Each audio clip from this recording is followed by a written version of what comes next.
Mes bien-aimés, il y a un temps pour tout. Hier samedi, il y a eu beaucoup d'invitations, mais ça ne peut pas empêcher l'invitation d'aujourd'hui. Car Dieu, le 7e jour, il se reposa, il a attendu que nous puissions l'adorer. Duren, l'église des Rochers, là où Dieu a placé le berger Nono d'Intounou, c'est la maison où moi je partais là-bas pour chanter. Avant que le pasteur Afo prêche, il faut que moi et l'équipe, nous puissions chanter. Lui aussi, il était là. C'est vraiment la maison qui est notre maison aussi. Dans cette époque-là, pasteur Nono aussi n'était pas pasteur, moi aussi je n'étais pas pasteur. Je venais dans la délégation. J'étais musicien, j'étais adorateur. Et Dieu, dans ses plans, il a fait, selon sa bonté, qu'aujourd'hui nous puissions devenir des bergers ou des pasteurs pour sa seule gloire. Mais c'est déjà l'évangile qui vient de loin. Dire à ici, c'est presque 1 heure du temps. Je ne pense pas que Dieu peut faire déplacer quelqu'un de Duren, laisser l'église où il est berger là-bas par la grâce. Malgré que ce n'est pas lui qui agit, c'est le Saint-Esprit. Mais il s'est habitué à l'église où il est tenté de diriger. Mais l'Éternel lui a dit, va maintenant à Essen. Va là-bas annoncer la bonne nouvelle. Amen. Malgré que nous aussi on voyage souvent là-bas, quand il y a des invitations. Et aussi, lui aussi il vient dans cette salle pour adorer Dieu ensemble avec les autres. Mais aujourd'hui il est venu pour la prédication. Il est écrit, ils sont beaux les pieds de ceux qui annoncent l'évangile. Les Bibles sont confirmées. L'évangile qui vient de loin, c'est comme de l'eau fraîche. On appelle ça comme la maille dans le cœur de celui qui a soif.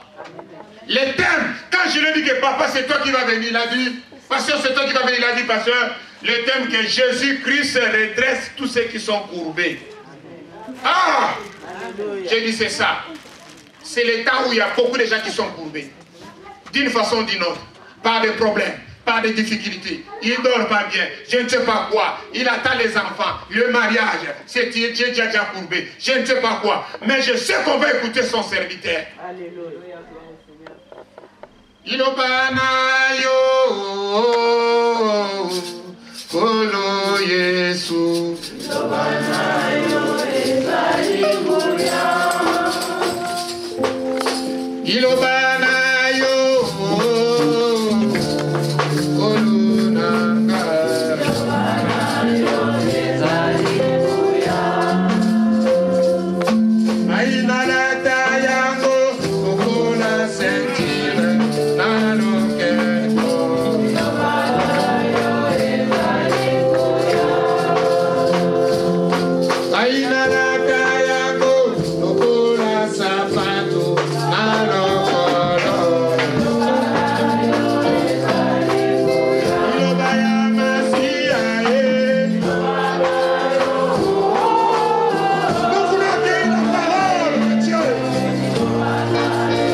Passer des bons moments. Yesu elonga nanga yo, hallelujah, Yahweh kumbamba. Aza elonga, Yesu makasi nanga yo, hallelujah, Yahweh kumbamba. Ukamulikamba miracle, Yahweh kumbamba.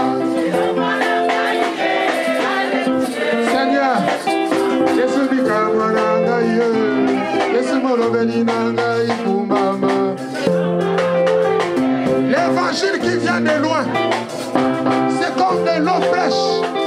Alléluia. C'est comme de l'eau fraîche dans le cœur de celui qui a soif. J'ai soif de la parole. Nous avons soif de la parole. Parle, parle.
Recevoir ton serviteur. Tu savais que aujourd'hui l'évangile viendra de loin pour que je puisse être béni. Voilà pourquoi, mes bien-aimés, il va se présenter lui-même. Si on peut acclamer Jésus pour son serviteur.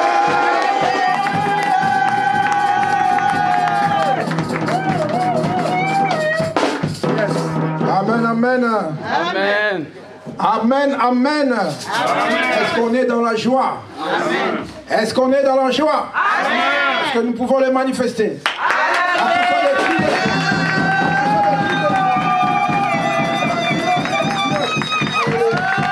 La Bible nous dit ceci. Il s'avance au son de la trompette. Il s'avance au milieu des cris de triomphe. Pas des cris de joie, mais des cris de triomphe. Il y a plusieurs cris. Il y a des cris de malheur quand quelqu'un pleure. Il y a des cris de joie quand quelqu'un a la joie. Amen. Mais le cri de triomphe, c'est quand quelqu'un a gagné. C'est ce que Dieu fait aujourd'hui, que nous puissions pousser des cris de triomphe pour qu'ils s'avancent. Nous nous mettons debout et nous poussons des cris au nom de Jésus. Alléluia.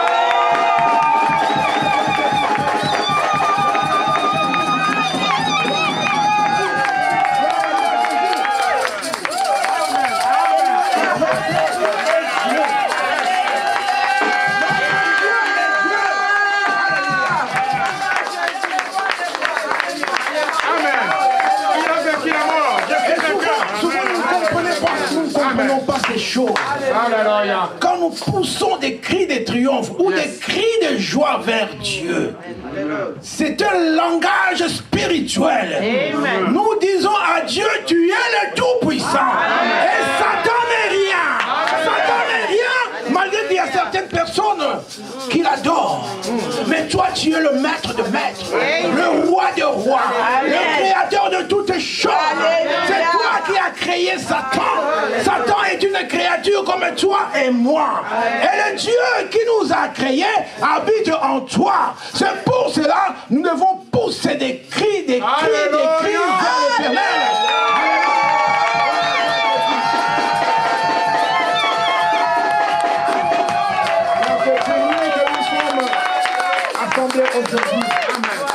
C'est pour notre Seigneur Jésus-Christ. Il faut qu'il soit glorifié, qu'il soit honoré. Amen. Je commence par me présenter. Je me nomme le pasteur Nono Dintino Kusukansa. Je suis marié à ma femme Mireille Mavinga qui est là. Et nous avons 3 enfants. Au total, nous avons 4. Car mon premier fils est à Kinshasa. Amen. Amen. 3 sont ici, qui sont encore au Schule, Grundschule et Kindergarten. Amen. Et Dieu m'a fait grâce, comme l'a dit le révérend Ézéchiel, d'être berger, pasteur dans l'église de Rocher de Duren.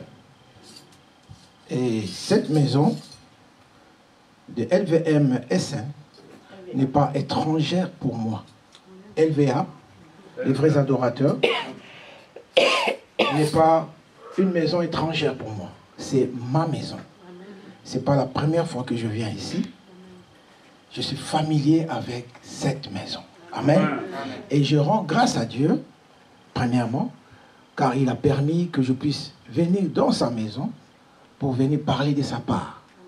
Et je ne pourrais pas terminer pour remercier aussi le révérend Ézéchiel qui, par son billet, a permis aussi, a autorisé que je puisse me tenir devant la chair. Car on ne donne pas la chair à n'importe qui. Amen. La chair, c'est un lieu très saint. Et dans l'Ancien Testament, il n'était pas permis à tout le monde d'entrer dans le lieu très saint. C'était seulement le souverain sacrificateur. Amen. Et quand quelqu'un permet que tu puisses te tenir devant sa chair, c'est qu'il a confiance en toi et que Dieu lui a dit de laisser la chair à cette personne. Amen. Donc je remercie le révérend Ézéchiel et je remercie aussi toute l'équipe qui travaille avec lui, car tous étaient de commun accord pour que je puisse venir prêcher la parole de Dieu ici. Amen. Et que Dieu vous bénisse. Amen. Amen. Ouais, s'il y a un interprète de Lingala.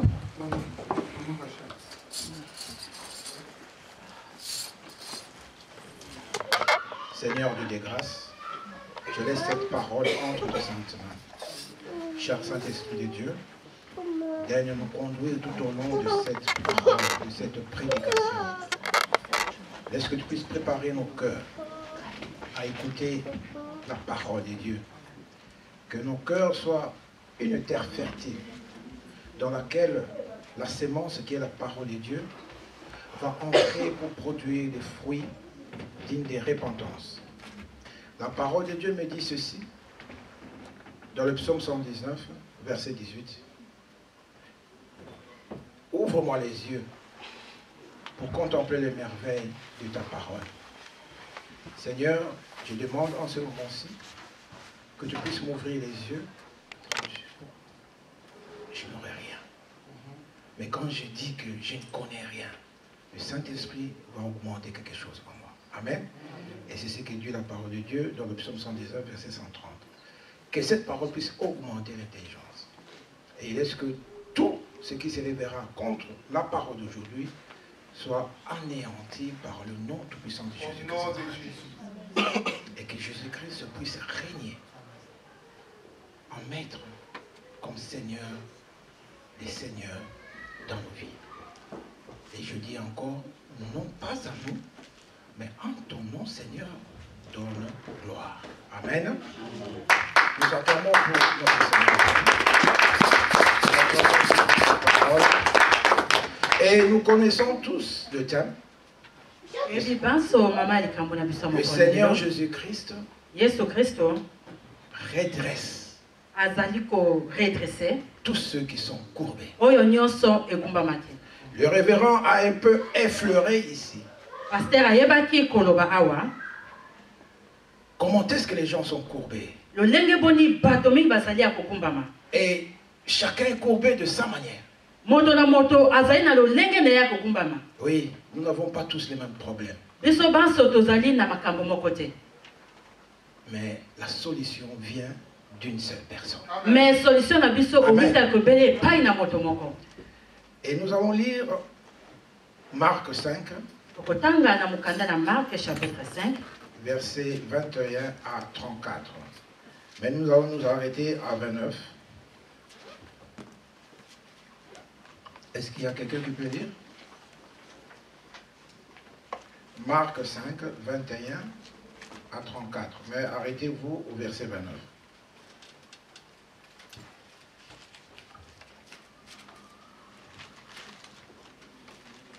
Je lis pour la gloire du Seigneur. Amen. Jésus regagna en barque l'autre rive, et une fois de plus, une grande foule s'assembla près de lui. Il était au bord de la mer. Alors vint un des chefs de la synagogue, nommé Jairus, qui les vit, se jeta à ses pieds et les supplia instamment en disant: Ma fillette est à toute extrémité, viens imposer lui les mains afin qu'elle soit sauvée et qu'elle vive. Jésus s'en alla avec lui, et une grande foule les suivait et les pressa. Alors il y avait une femme atteinte d'une perte de sang depuis 12 ans. Elle avait beaucoup souffert entre les mains de plusieurs médecins. Elle avait dépensé tout ce qu'elle possédait sans en tirer aucun avantage. Au contraire, son état avait plutôt empiré. Ayant entendu parler de Jésus, elle vint dans la foule par derrière et toucha son vêtement. Car elle disait: Si je puis seulement toucher ses vêtements, je serai guérie.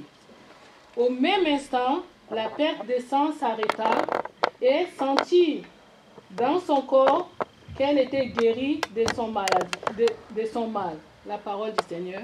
Amen. Nous pouvons nous asseoir. Nous avons entendu ce que la Bible nous dit. La Bible nous dit ceci. Jésus dans la barque regagna l'autre rive. Donc Jésus venait d'un autre côté. Il venait de travailler de l'autre côté.